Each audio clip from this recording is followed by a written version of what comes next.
हिंदू धर्मावलंबी अपने पूर्वजों के नाम श्राद्ध, तर्पण एवं पिंडदान करने के लिए संपूर्ण भारतवर्ष से गया आते हैं।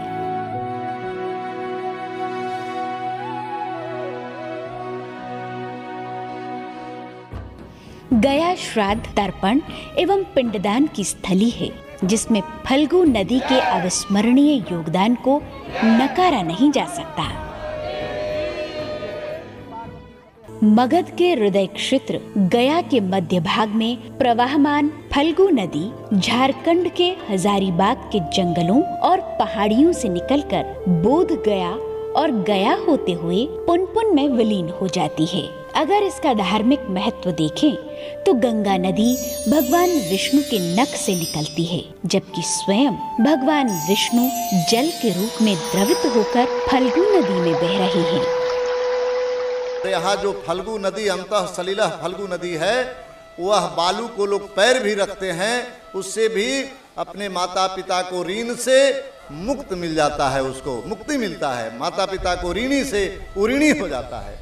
इसलिए हम लोग पिंड दान कर्म करने से वह माता की अभिलाषा और पिता को अभिलाषा जो है सो पिंड दान से उनकी आत्मा में संतुष्टि आ जाती है कि मैं आज पुत्र को प्राप्ति कर लिया, और वह पुत्र को अपने माता पिता को ऋण से वो मुक्त हो जाता है। श्रद्धा क्रियते यस्मात् श्रद्धाम तेन प्रकीर्तितम। अत्यंत श्रद्धा पूर्वक किए गए कार्य को ही श्राद्ध कहते हैं। अपने पूर्वज तथा माता पिता जिनकी असीम तपस्या एवं श्रद्धा के फलस्वरूप ये मानव देह प्राप्त होती है, जिसके द्वारा धर्म, अर्थ, काम एवं जीवात्मा का चरमोद्देश्य मोक्ष पुरुषार्थ की प्राप्ति संभव होती है। ऐसे उपयुक्त शरीर का दान करने वाले के ऋणों से कदापि मुक्त नहीं हुआ जा सकता। तथापि मनुष्य जन्म लेते ही 3 ऋणों से युक्त हो जाता है, जिन्हें देव ऋण, ऋषि ऋण एवं पितृ ऋण के नाम से जाना जाता है। पिंडदान का मतलब है कि मासी मासी कृतम काष्टम वेदना तस्य निष्कीर्णार्थाया मातृपिंडम ददाम्यहम्। अपने माता पिता को ऋण से मुक्ति के लिए ही पिंडदान किया जाता है। हिंदुओं में अटूट आस्था है कि गया में पिंडदान करने से आत्मा का स्वर्गारोहण होता है। इस विश्वास की एक पौराणिक व्याख्या भी है। कहा जाता है कि असुरों में गयासुर नाम से प्रसिद्ध एक बलशाली और पराक्रमी राक्षस हुआ, जो केवल तपस्या में प्रीति रखता था। उसके तप से यमराज की चिंता बढ़ गई और देवतागण संतृप्त हो गए, पर गयासुर निष्काम भाव से तप करता ही रहा। उसके इस तप से भगवान नारायण ने उसके शरीर को समस्त तीर्थों से अधिक पवित्र होने का वर दे दिया। परिणाम स्वरूप मनुष्य गयासुर का स्पर्श मात्र करने से ब्रह्मलोक का अधिकारी होने लगा। मृत्युलोक के प्राणियों से ब्रह्मलोक की भूमि भरने लगी और अन्य लोक खाली होने लगे। इससे भयभीत होकर देवतागण ब्रह्मा जी के पास पहुंचे तो ब्रह्मा जी भगवान शंकर और देवताओं की टोली लेकर भगवान विष्णु की शरण में गए और वहां उन्होंने संपूर्ण जानकारी देते हुए अपना वर वापस लेने का आग्रह किया। भगवान विष्णु ने देवताओं से यज्ञ के लिए गयासुर के पवित्र शरीर को दान में मांग लेने की सलाह दी। देवताओं ने ये मांग गयासुर के सामने रखी तो वो इसके लिए सहर्ष तैयार हो गया। इसके पश्चात ब्रह्मा जी ने उसके शरीर पर यज्ञ प्रारंभ किया। यज्ञ पूर्ण होने के पश्चात गयासुर फिर उठने लगा। ब्रह्मा जी ने यम से कहा तो यम ने ब्रह्मा जी के आदेशानुसार धर्मशिला लाकर गयासुर की छाती पर लाकर रख दी। इसके बाद भी गयासुर का हिलना बंद नहीं हुआ। तब देवतागण बेचैन हो उठे, पुनः भगवान विष्णु के पास पहुंचे और उन्हें सारी बात बताई। तब भगवान विष्णु गदाधर रूप ले प्रकट हुए और गयासुर से वर मांगने को कहा।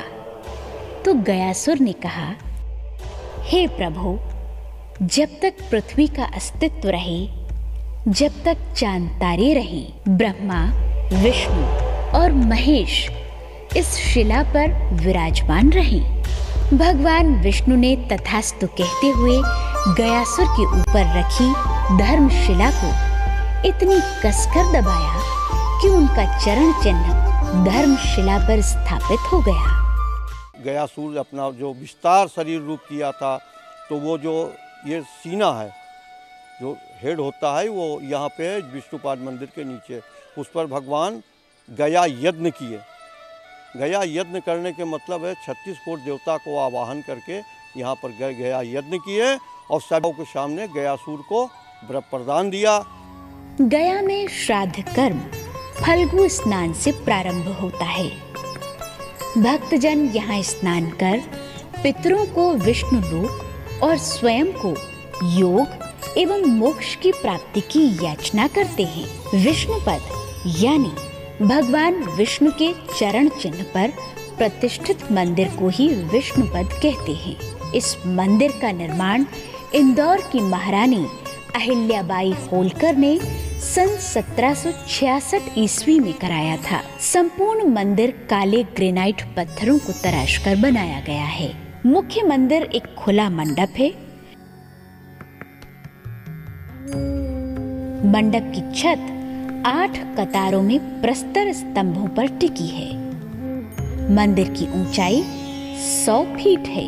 ये कहना गलत नहीं होगा कि ये मंदिर जयपुर शिल्पकारों के 12 वर्षों के कठोर श्रमदान से ईश्वर चरण चिन्ह को रक्षित करने का मानवीय प्रयास है।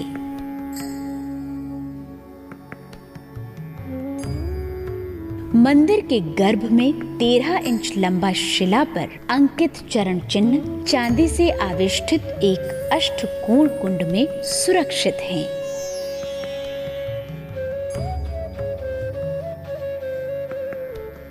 यहाँ प्रतिदिन भगवत चरण का मल्यागिरी चंदन से श्रृंगार होता है। रक्त चंदन से चरण चिन्ह पर शंख, चक्र, गदा, पद्म आदि अंकित किए जाते हैं। श्रृंगार के पश्चात विष्णु सहस्त्रनाम के पाठ के साथ चरण पर तुलसी दल अर्पण दर्शनीय शोभा है। मंदिर की वास्तुकला में दक्षिण के मंदिरों का प्रभाव खूब दिखाई देता है। मंदिर का ऊपरी भाग गुंबजाकार है, जो देखने में बहुत ही सुंदर है। मंदिर के ऊपर बाल गोविंद नामक एक पंडे की चढ़ाई गई एक मन सोने की ध्वजा फहराती है। पितृपक्ष के अवसर पर पुरखों का श्राद्ध करने वाले श्रद्धालुओं की यहाँ काफी भीड़ जमा होती है। गया में पिंडदान या श्राद्ध कर्म का प्रारंभ फल्गु से होता है और अति श्रद्धालु अक्षय वट के नीचे करते हैं। ऐसा कहा जाता है कि अक्षय वट का रोपण स्वयं ब्रह्मा ने किया था। तीनों लोकों में महत्व प्राप्त करने वाले अक्षय वट वृक्ष के समीप श्राद्ध एवं पिंडदान कर श्रद्धालु श्राद्ध कर्म को अक्षय बना गुरु एवं पिंडों का आशीर्वाद प्राप्त करते हैं। विष्णु पुराण के अनुसार यदि आप इन सब कार्यों के लिए अपने आप को असमर्थ पाते हैं तो सिर्फ ब्राह्मण को भोजन कराने से भी श्राद्ध कर्म पूर्ण माना जाता है। यदि ये भी ना हो सके तो कहीं से गौ का चारा लाकर भक्ति पूर्वक गौ को खिला देने से श्राद्ध का फल प्राप्त होता है। उपरोक्त सभी वस्तुओं के अभाव में एकांत में खड़े होकर भी सूर्य आदि दिक्पालों से हाथ उठाकर अपनी असमर्थता और अपने पितरों के प्रति अगाध श्रद्धा निवेदित कर देने से भी श्राद्ध कर्म सफल मान लिया जाता है। अब आपको हम गया से बौद्ध गया ले चलते हैं, जहाँ राजकुमार सिद्धार्थ बुद्धत्व की प्राप्ति के बाद भगवान बुद्ध हो गए।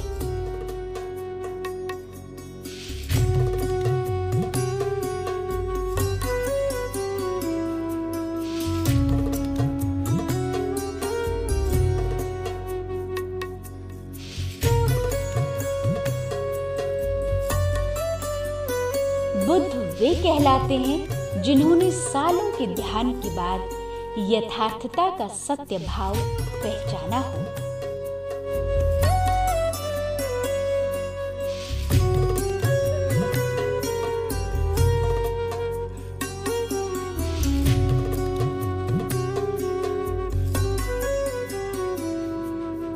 इस पहचान को बोधि नाम दिया।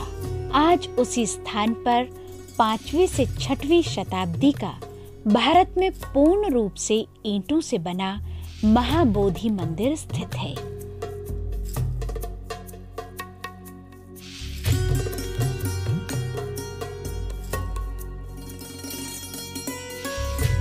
हम आपको छोड़ते हैं ज्ञान और ध्यान की इस गुप्तकालीन मंदिर की सुंदर छवियों के साथ।